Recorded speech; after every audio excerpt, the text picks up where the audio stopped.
Bonjour à tous, bonsoir à tous, quel que soit le temps où vous êtes. Recevez toutes mes salutations dans le nom précieux de Jésus-Christ. Alors, donc aujourd'hui, nous allons regarder ensemble l'entrée du Seigneur Jésus à Jéricho. Donc, nous allons parler aujourd'hui de la ville de Jéricho. Et cette ville de Jéricho, dont il est question aujourd'hui, va nous conduire à regarder ensemble Luc chapitre 19 à partir du verset 1 jusqu'au verset 10. Mais nous allons nous focaliser uniquement sur le verset 1.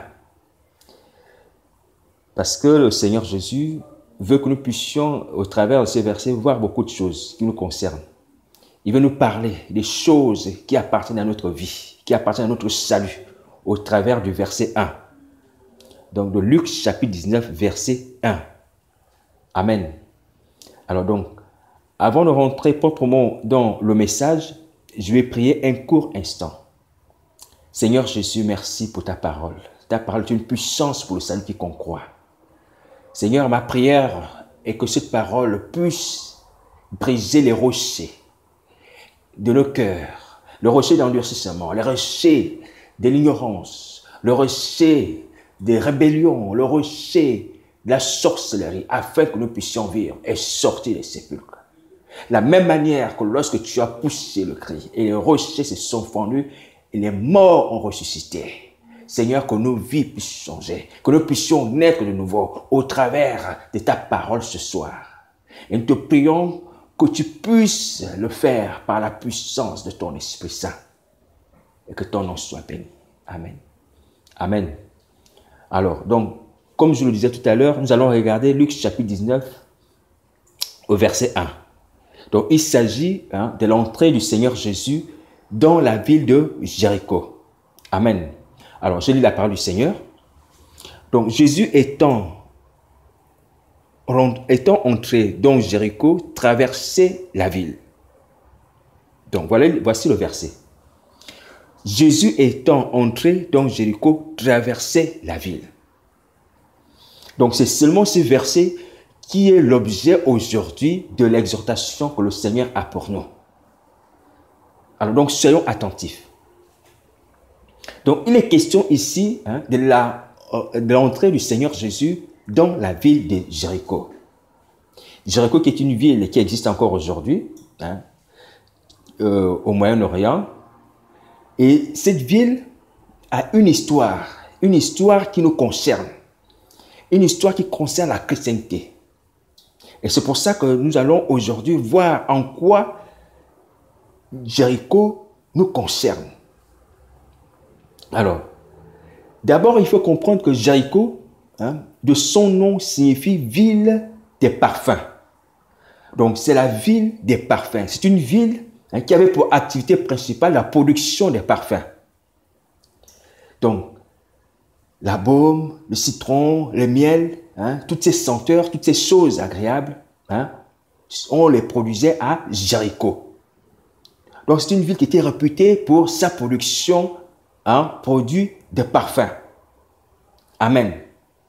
Alors donc, mais cette ville de Jéricho a également une importance historique dans la conquête des territoires qu'on appelait la terre promise.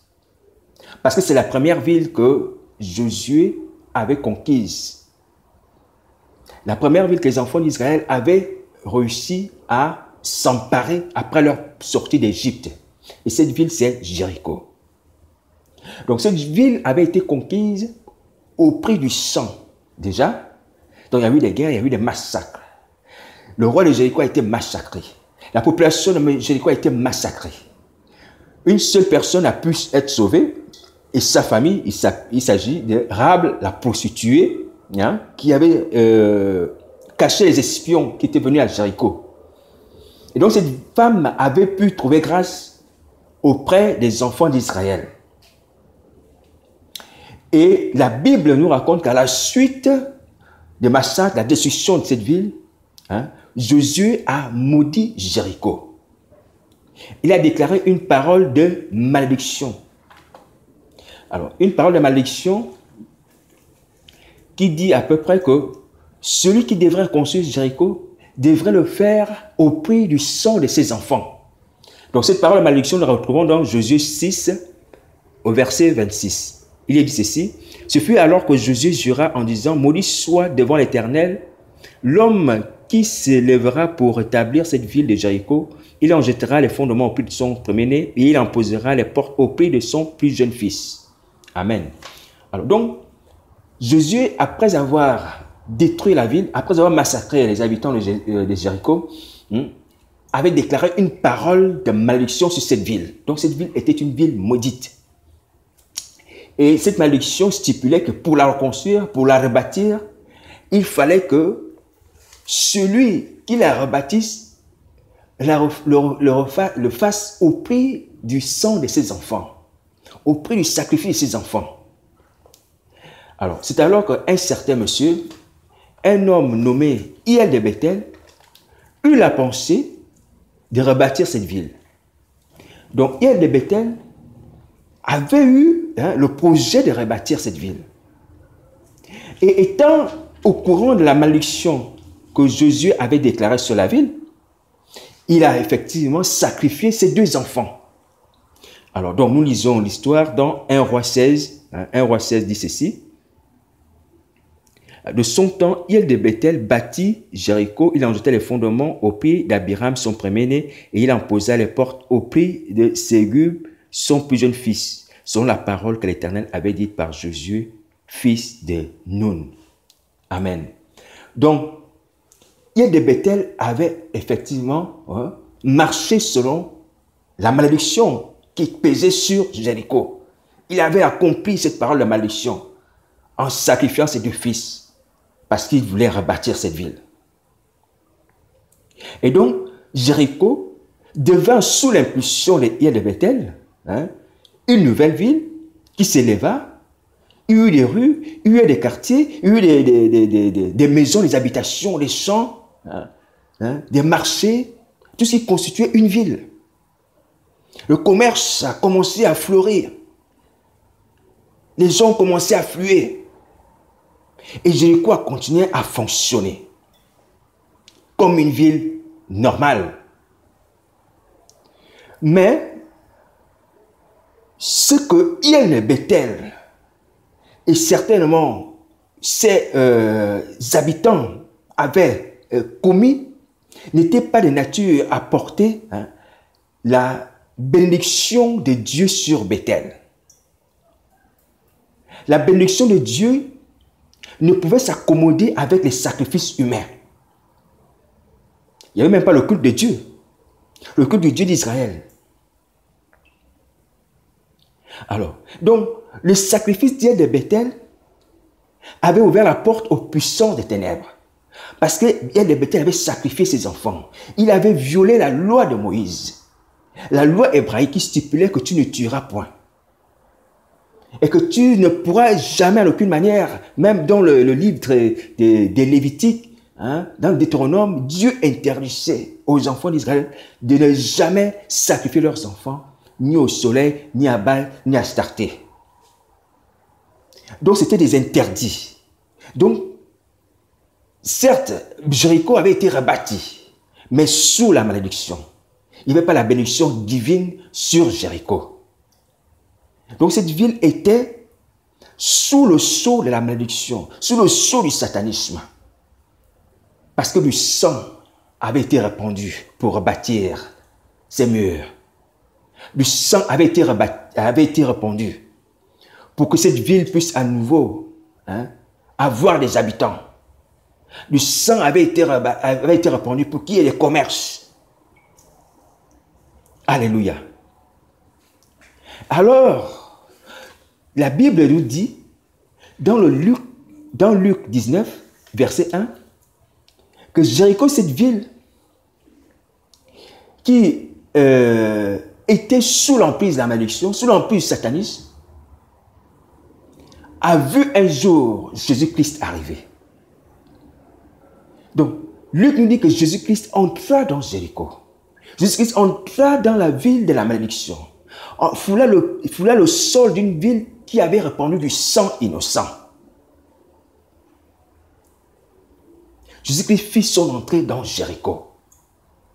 Et Luc nous dit que lorsqu'il entra dans la ville, il traversait la ville. Il parcourait les villages, il parcourait les quartiers, il parcourait les maisons. Il était à la rencontre des habitants de Jéricho. Puisque Jésus-Christ exerçait son ministère terrestre, qui consistait à annoncer la bonne nouvelle, qui consistait à guérir les malades, à chasser les démons. Il parcourait les villes. Donc, la malédiction qui pesait sur Jéricho n'avait pas empêché le Seigneur Jésus de rentrer dans cette ville. La pratique de la sorcellerie, les sacrifices humains n'avaient pas empêché au Seigneur Jésus de fouler le sol de Jéricho. Parce que la pratique des Hiel, de Bethel, qui était le pionnier du satanisme, qui avait versé du sang pour bâtir cette ville, avait également influencé le caractère, le comportement de tous les autres habitants de Jéricho. Ils avaient induit dans le satanisme, dans les rites démoniaques, dans les interdits, dans toutes sortes de sorcellerie. Et d'ailleurs, c'est l'une des raisons pour lesquelles, à un moment donné, le Seigneur Jésus va rencontrer un homme qui s'appelle Bartimée, qui était aveugle et qui habitait Jéricho. Donc, certainement, la cécité de Bartimée venait également de l'influence spirituelle, satanique qui dominait Jéricho. Mais malgré cela, le Seigneur Jésus rentre dans cette ville et foule le sol de cette ville, traverse les quartiers de cette ville. C'est pour dire que malgré la malédiction qui pèse sur ta vie, malgré la sorcellerie que tu pratiques, Jésus-Christ peut s'approcher de toi. Jésus-Christ peut changer ta destinée. Jésus-Christ peut faire de toi un enfant de Dieu. Jésus-Christ peut t'apporter le salut. La sorcellerie que tu pratiques là, de la même manière que Hiel de Bethel sacrifie ses enfants, toi aussi tu fais des sacrifices aux esprits des eaux, aux esprits des forêts, aux démons et à Satan. Mais malgré cela, sache qu'aujourd'hui, le Seigneur Jésus peut s'approcher de toi, qu'il peut faire en sorte que ta vie change. Parce que tu dois savoir qu'il est écrit dans la Bible que tu n'auras pas d'autre Dieu devant ma face. C'est Dieu qui le dit. Donc lorsque tu sacrifies aux idoles, aux démons, tu es en train de pécher. Et le salut du péché, c'est la mort. Mais Jésus-Christ est venu aujourd'hui. Comme il est venu à Jéricho, il te parle, il te dit qu'il peut t'apporter le salut, qu'il peut t'apporter la vie agréable, la vie abondante, celle qui plaît à Dieu. Malgré tes pratiques de sorcellerie, elles ne sont pas un blocage pour qu'il t'apporte la bonne nouvelle. Elles ne sont pas un blocage pour qu'il t'apporte le message de l'amour, le message du salut de ton âme. Parce que le messager de bonnes nouvelles, la Bible dit, heureux celui qui apporte de bonnes nouvelles. Il est celui qui apporte la bonne nouvelle du salut de ton âme. Parce qu'il t'aime. Et parce qu'également, Jésus-Christ, lorsque Jésus-Christ vient à Jéricho, c'est parce que Jésus-Christ également prend la malédiction de Jéricho sur lui. Il prend la malédiction de Jéricho sur lui. La Bible dit qu'il s'est fait malédiction pour nous. Galates 3, 13. Il s'est fait malédiction pour nous. Toutes les malédictions qui pesaient sur toute l'humanité, sur ta famille, sur ta vie, Jésus-Christ l'a prise.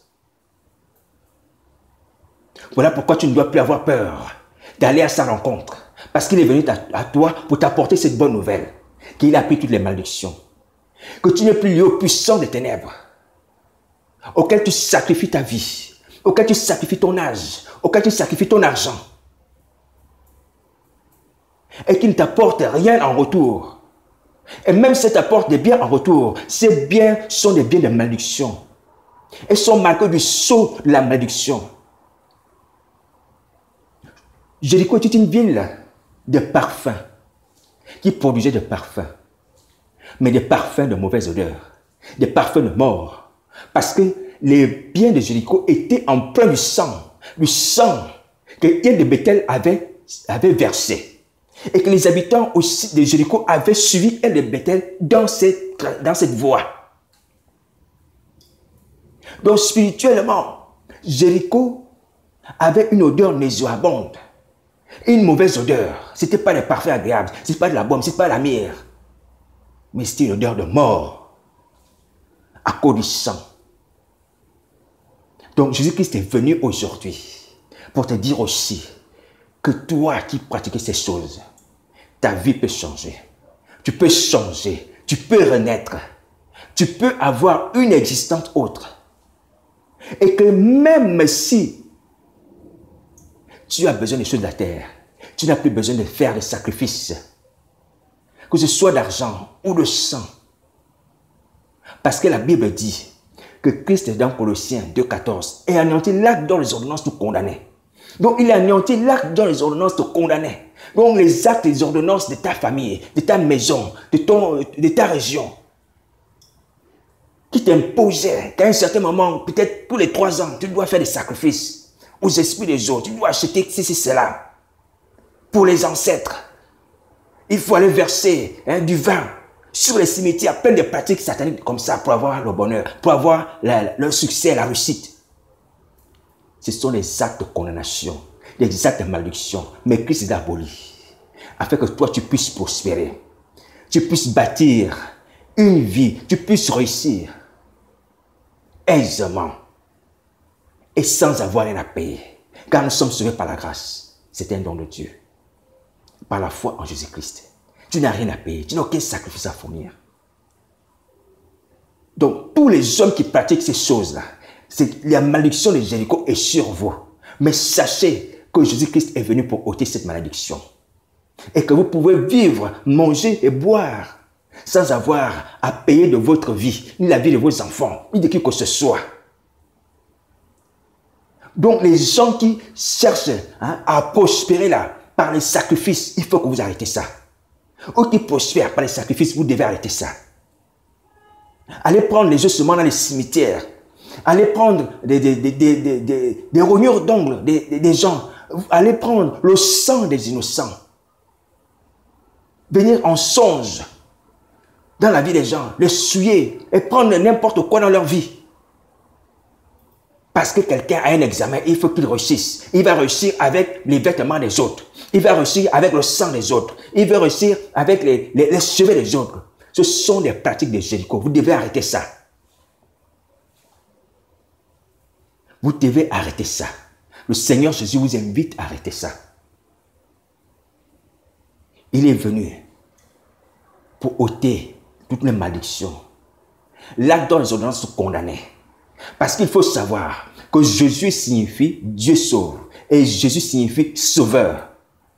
Mais ces deux personnes agissaient en deux temps différents, dont les théologiens appellent les dispensations. Donc Jésus opérait ce qu'on appelle dispensation de la loi. Mais Jésus-Christ est venu pour, dans l'ère de la grâce, car la grâce et la vérité sont venues par lui. Dans la dispensation de la grâce. Donc le temps de la grâce. Mais tous les deux ont opéré par Dieu à des moments différents.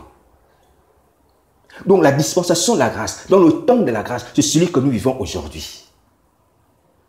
Où nous ne sommes plus redevables aux puissants des ténèbres, aux lois de malédiction, aux lois familiales, à la coutume, ou même aux sectes de la franc-maçonnerie, de la Rose-Croix, de toutes ces œuvres des ténèbres qui nous gardent captifs et qui nous donnent en retour un semblant de prospérité, un semblant de bonheur terrestre, mais qui nous conduira où? À la géhenne, qui nous conduira où? Au lac éternel de feu. Parce que ce sont des richesses impures. Nos richesses sont comme des richesses Akeldama. Des richesses appelées Akeldama. Donc, les richesses de sang, comme le sang qui avait été acheté au travers des 30 pièces d'argent que Judas avait jeté dans le temple. Car la Bible dit que les anciens, ils ont occupé cet argent, ils ont acheté un sang qu'ils ont appelé sang du sang, Akeldama. Donc lorsque Dieu regarde nos richesses là, maison, travail, mariage, boulot, quoi que c'est une fashion, lorsque nous allons faire des sacrifices aux démons, ce sont des richesses de sang, des Akeldama, des richesses de malédiction. Et nous devons arrêter ça. Donc, les hommes de Dieu qui, pour augmenter le nombre de leurs âmes, le nombre des disciples, le nombre des fidèles dans les églises, pour avoir des grands temples, les méga churches, vous devez arrêter de faire des sacrifices d'enfants, des bébés, de rentrer dans les sectes, dans des crimes rituels. Ça doit s'arrêter. Ces choses sont des choses qui conduisent à la perdition, à la mort et à la condamnation éternelle. Quelle est cette prospérité par laquelle nous pouvons nous réjouir lorsque nous savons que cette voiture que nous conduisons, c'est le prix de quelqu'un, du sang de quelqu'un? Quel est ce sommeil qu'on peut avoir lorsqu'on sait qu'on a le mari? On a le mari là par le maraboutage. On a arraché le mari d'une autre femme par le maraboutage. Et tu vas avoir la paix, tu vas être joyeuse, tu vas faire des photos avec cet homme ou avec cette femme. Quelle est cette joie? Quelle est cette joie? La joie de faire du mal. Mais si nous avons la joie, après avoir réussi à obtenir des biens, des bénédictions sur la terre par ces moyens, alors nous sommes les plus malheureux des hommes. Nous sommes les plus malheureux des hommes. Nous n'avons plus de conscience. Nous n'avons plus de conscience. Parce qu'un homme qui a la conscience, même Judas à un moment donné, il s'est repenti, il dit non, non, non, non, j'ai versé le sang innocent. Même si sa repentance a été mal faite. Mais nous, chaque jour qui passe, nous commettons les mêmes choses. Et nous sommes assis sur ces choses-là sans nous repentir. C'est des richesses de sang. C'est les malédictions de Jéricho. Il faut que nous puissions nous repentir. Le Seigneur Jésus est rentré dans Jéricho, malgré que cette ville qui est placée sous le sol de la malédiction, parce qu'il a pris nos malédictions à la croix. Il a déposé l'autorité de domination qui liait Jéricho à ses malédictions. Je dis qu'il peut également rentrer dans ton temple. Il peut également rentrer dans ta maison. Même si tu l'as bâti par le sang, même si tu l'as acquise par le sang, il peut rentrer dans ta maison pour t'apporter la vie. Il te donnera une maison meilleure parce qu'il a dit, je monte vers mon Père pour vous préparer des places. Et lorsque j'aurai fini, je reviendrai vous prendre. Ouvre-lui simplement ton cœur comme les portes de Jéricho sont ouvertes à son approche. Ouvre-lui ton cœur. Ouvre-lui ton cœur. Il te donnera une ville meilleure que celle de Jéricho. Apocalypse 21 parle de la nouvelle cité, la nouvelle Jérusalem qui descend du ciel avec la gloire de Dieu, où nous habiterons. Une ville acquise également par le sang, mais c'est par le sang du Fils de Dieu, avec la volonté parfaite de Dieu. Toi, tu n'as pas de sang à verser pour bâtir une ville, mais Christ a versé son sang pour que nous puissions, nous, habiter dans une ville de gloire, une ville éternelle, la nouvelle Jérusalem. Donc, pour tout ce qui est des biens terrestres, tu n'as pas de prix à payer. Tu as simplement à faire la prière au nom de Jésus. Il a dit, tout ce que vous demanderez à mon nom, je le ferai. Jean 14, 13. Si vous demandez quelque chose à mon nom, je le ferai. Donc, tu as simplement à demander au nom de Jésus ce dont tu as besoin. Tu as besoin du travail, tu as besoin de la maison, tu as besoin du mariage. Tu demandes au nom de Jésus. Donc arrête d'aller recueillir du sang à gauche, à droite pour réussir dans la vie. D'aller prendre même de te déguiser en femme de nuit ou bien toi qui es femme, d'aller dans le sommet des gens pour les suer, pour récupérer le sang des hommes, pour utiliser ça, pour que tu puisses prospérer, pour que tes activités puissent prospérer. Il faut que tu arrêtes ça. Ce sont des pratiques de malédiction. Alléluia. Satan ne peut jamais donner à quelqu'un quelque chose dans la propriété. Parce que Satan lui-même est maudit. Et ce qu'il enseigne aux hommes, ce sont aussi des pratiques de malédiction. Ce sont des pratiques de malédiction. Des pratiques écœurantes. Et quand tu entends ça, quand tu es un homme sensé, mais tu dois avoir quand même du dégoût. Tu dois quand même avoir du dégoût. Parce que tu vas prospérer en ayant tué quelqu'un. Tu vas prospérer en ayant pris la photo de quelqu'un. Tu vas prospérer en ayant pris le stylo de quelqu'un. Parce que tu n'as pas d'intelligence, mais tu vas prendre son stylo. C'est lui qui va te donner l'intelligence. C'est lui qui va te donner l'intelligence. Demandons à Dieu l'intelligence. La Bible dit que si quelqu'un manque de sagesse, qu'il demande à Dieu. Tu vas faire les incisions sur le dos des gens. Demande ta délivrance de cet esprit qui te pousse. Si c'est l'esprit de vampire, il va sortir au nom de Jésus. Au lieu de faire des incisions sur le dos des gens. Parce que tu t'exposes à la colère de Dieu. Tu t'exposes à la condamnation céleste, immédiate. Le salaire du péché, c'est la mort. Les anciens faisaient ces choses, ils n'avaient pas la croix. Ils n'avaient pas le nom de Jésus. Mais nous avons la croix, le nom de Jésus. Pourquoi nous sommes encore tenus de faire ces choses? Pourquoi? Il a dit, je vous ai donné le pouvoir de chasser les démons, de marcher sur les serpents, les scorpions. Mais exerçons ce pouvoir, chassons les démons. Satan a proposé à Jésus de la gloire terrestre. En échange que ce dernier puisse se prosterner devant lui, il a dit, ah, rien de moi. D'abord, la gloration revient au Père. Et je ne peux pas me prosterner devant toi pour avoir les choses de la terre. La terre a été donnée au Fils de l'homme selon la parole de Dieu.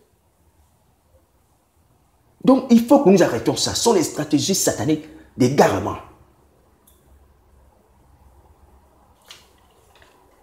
Donc, Christ vient à Jéricho parce que cette ville était maudite et qu'elle pratiquait le satanisme. Alors, donc, Christ également vient vers toi ce soir au travers de ces messages pour que tu puisses sortir du satanisme, que tu puisses sortir des pratiques démoniaques, que tu arrêtes encore cette nuit d'aller visiter les gens, chercher les choses des gens, parce que tu veux prospérer, parce que tu veux bâtir ta vie, parce que les choses ne marchent pas dans ta vie. Il faut que tu arrêtes. Tu es un homme de Dieu, tu es une femme de Dieu, tu es une soeur, un frère, ou tu n'es ni l'un ni l'autre. Mais tu pratiques la sorcellerie, tu dois arrêter aussi. Tu dois arrêter. Ces choses ne plaisent pas à Dieu. Tu t'exposes à la mort. Et même à la mort immédiate.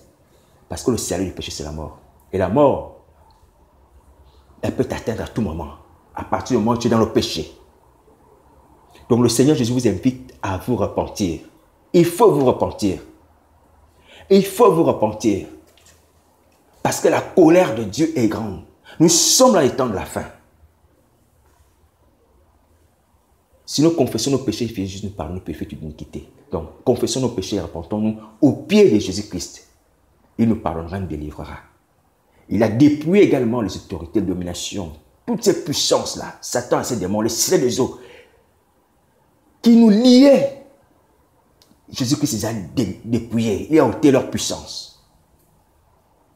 Si tu crois cela, déclare-le avec force et foi et tu seras libre. Sois simplement persévérant. Parce que la stratégie de Satan, c'est le harcèlement. Mais toi, tu dois opposer le harcèlement. Ce que tu opposes au harcèlement, c'est la persévérance. Parce que c'est écrit par votre persévérance sur vos âmes. La persévérance de la prière. Tu dois persévérer. Et tu vaincras le harcèlement de Satan. Il n'y a pas un autre moyen. Il te harcèle. Toi, tu persévères à le chasser, à l'écraser, à détruire ses œuvres, à le refuser. Jusqu'à ce que Jésus-Christ viendra, il t'enlèvera. Il y a celui qui vaincra. Hein? Il s'assiera sur mon trône. Comme j'ai vaincu, je me suis assis sur le trône du Père. Et tu dois vaincre. Tu dois vaincre. Parce que tu as toutes les armes pour vaincre. Donc, ne reste plus esclave, captif, hein, des pratiques de sorcellerie, des pratiques de sataniques, hein, de l'enrichissement par le sang. Tu dois arrêter ces choses. Dieu veut que tu puisses manger un pain sain et avec la conscience apaisée, avec la conscience tranquille. Et c'est une grâce. Mieux vaut un morceau de pain sec avec la paix qu'une maison pleine de viande avec des querelles.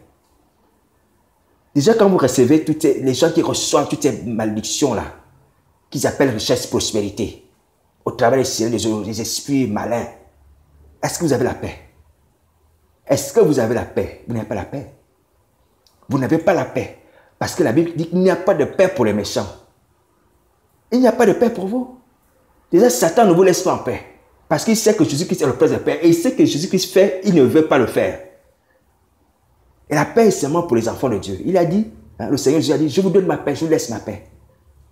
Vous n'avez pas de paix. Voilà pourquoi certaines personnes, même des grandes stars, hein, dans ce monde, de la musique, du cinéma, quand tu entends comment ils finissent souvent traumatisés. Tu attends, oh non, ils prenaient des calmants, ils prenaient des somnifères, des trucs comme ça. Parce que sa conscience était troublée à cause des choses infâmes, abominables qu'ils commettaient. Non seulement des crimes, mais également la dépravation. Des actes innommables. Et sa conscience était troublée. Mais malgré cela, ils prenaient des calmants, des cachets, sans se repentir, sans venir à Jésus-Christ. Mais ils sont morts. Avec le fardeau dans la conscience. Mais toi, tu peux te libérer. Aujourd'hui, si tu entends ce message, sache que Jésus-Christ veut que tu sois libre et que tu sois en paix. Donc, donne-lui ta vie. Renonce à ses richesses, renonce à ses pratiques. Brûle les livres de magie où tu as appris les pratiques de Jéricho là, comment sacrifier les gens, comment faire ceci pour avoir la chance des gens, l'étoile des gens. Brûle ça, donne ta vie à Jésus, abandonne ça maintenant même. Et remets tes besoins entre les mains du Seigneur. Il a dit, je ne t'abandonnerai pas, je ne te délaisserai pas. Et David pouvait dire que l'Éternel est mon berger, je ne manquerai de rien.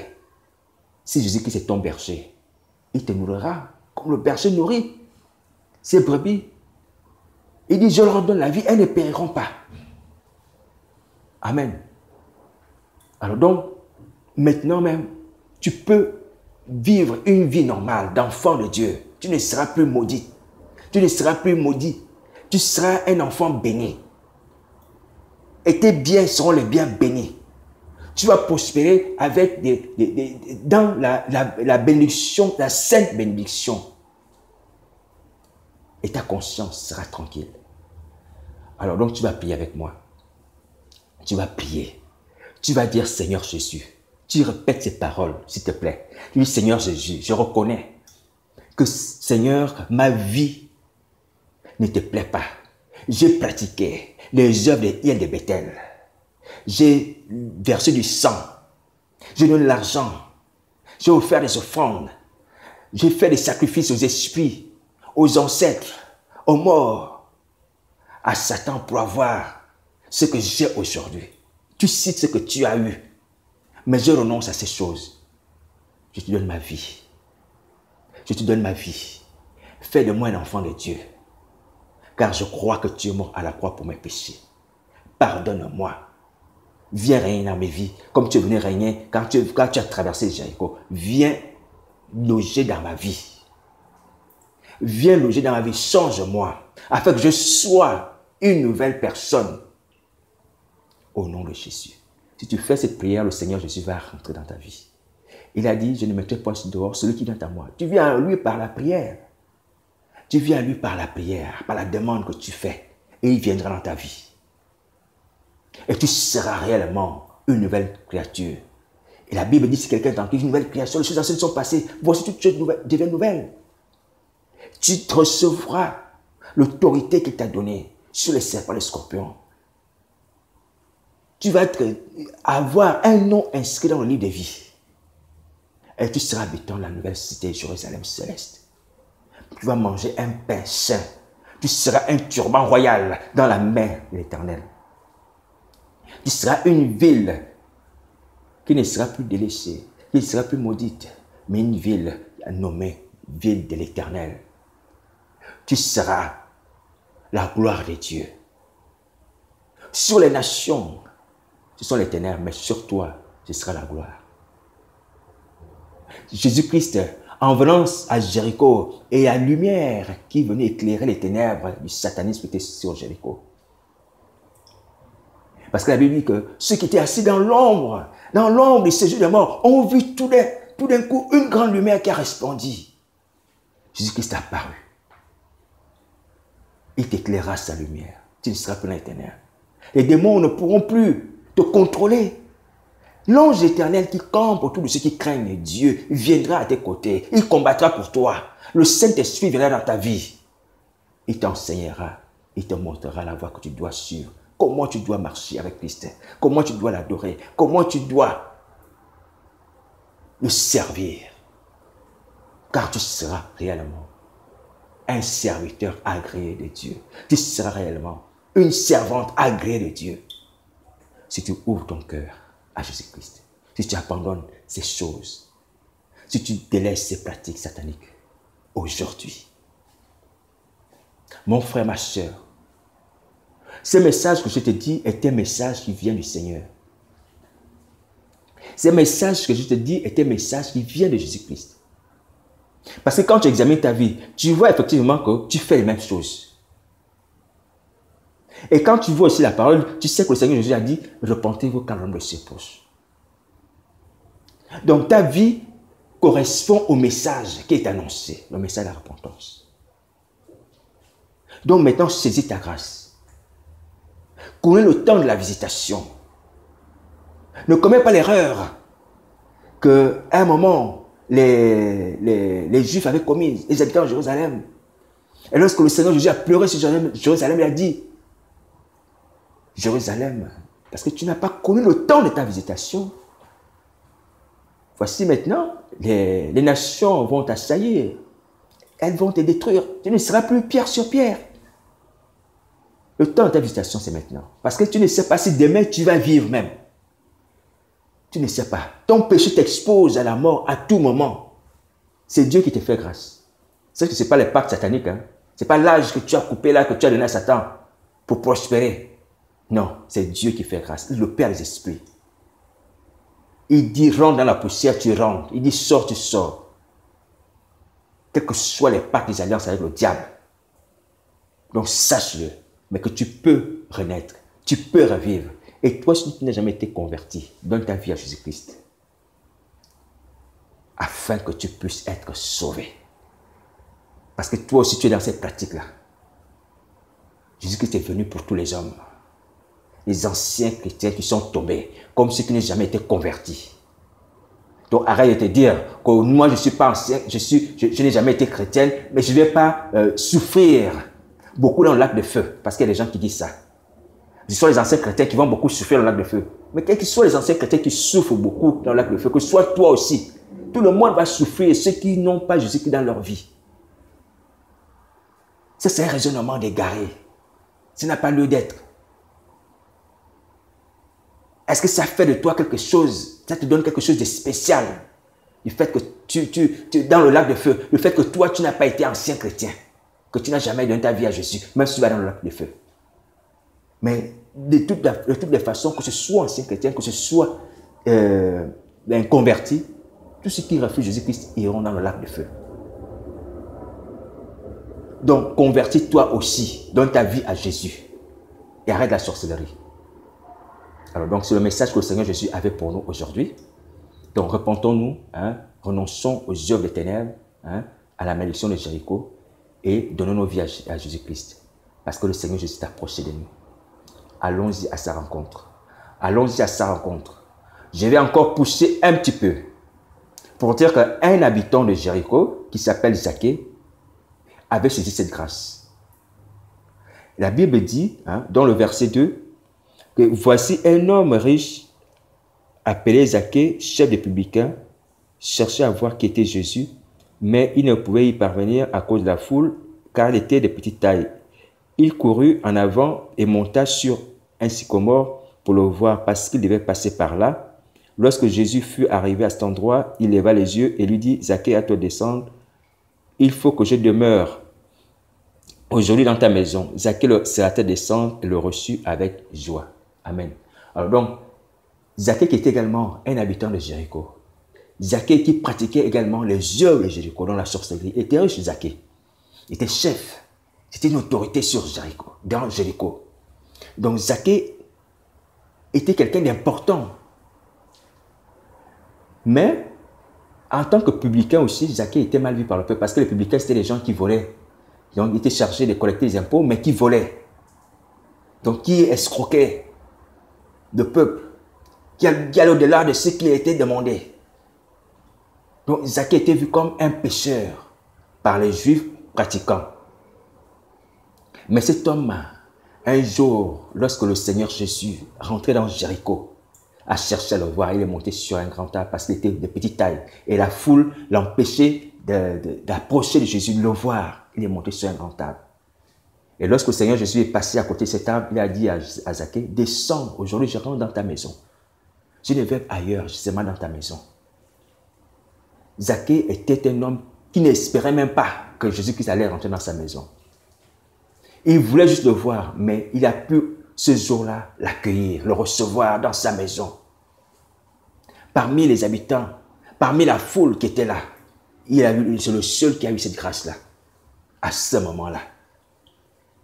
Et la Bible dit que Zaché était quelqu'un de mal vu. On dirait même dans le verset qui va suivre celui qu'on vient de lire, que les gens vont murmurer, vont dire que Jésus-Christ allait loger chez un pécheur. Mais le Seigneur Jésus a dit que je ne suis pas venu pour les gens qui sont bien portants, mais pour les pécheurs.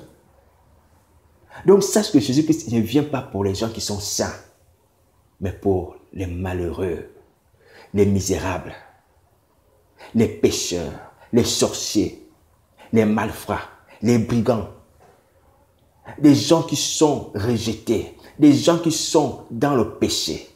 C'est pour eux que Jésus-Christ est venu.